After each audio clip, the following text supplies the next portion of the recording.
Hello, welcome to a video where I'm going to teach you how to get a credit card. Now, maybe you're an 18-year-old who's never had a card, obviously. Maybe you're a 26-year-old, never had a card. Maybe you're older or in between that area. You have really bad credit and you're just looking to restart. So when you're first starting your credit history, there's really two cards that you're going to want to look into.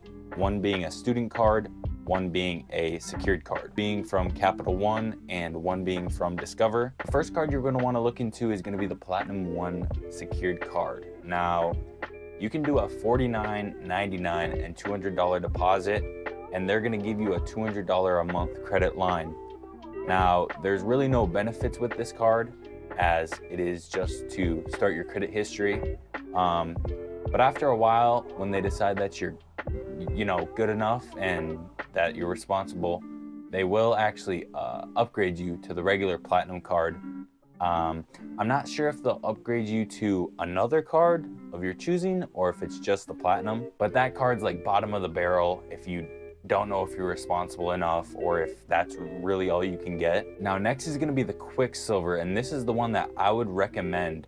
So you're only going to be able to do a $200 deposit, but they'll give you the $200 a month, and then they will also throw in a 1.5% cash back. So I'd really only recommend the Platinum if you can't afford the $200 deposit, that being broke college students.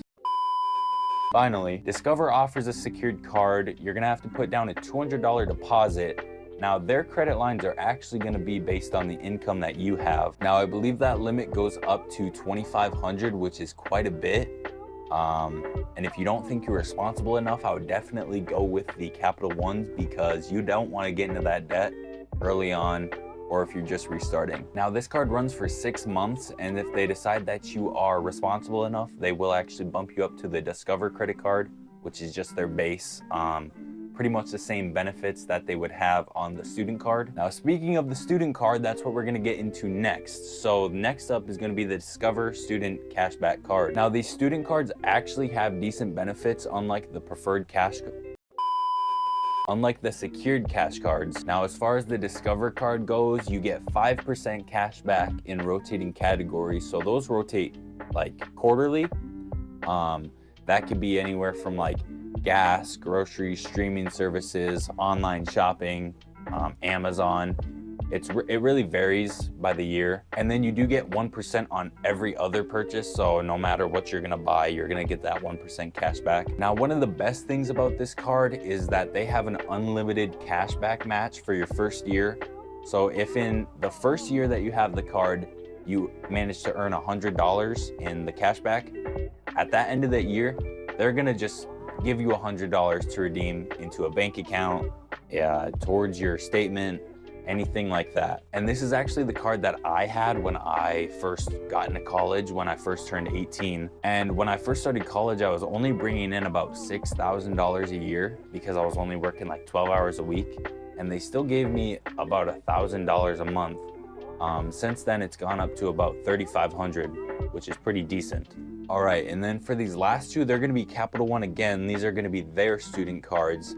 Now, this first one I'm really gonna recommend if you live alone or live with roommates. Now, I say this because you're gonna earn 3% cash back on dining and groceries and streaming services, which if you're living with your parents or your grandma or whatever your situation is, if you're living with somebody who already pays for that, that's kind of a waste of cash back because you're not going to be buying all that stuff. And then, like most cards, they have the 1% cash back on everything else, like the Discover one. Now, that one doesn't have a big bonus like the Discover and the Saver one, only because it offers 1.5% cash back, which isn't that much.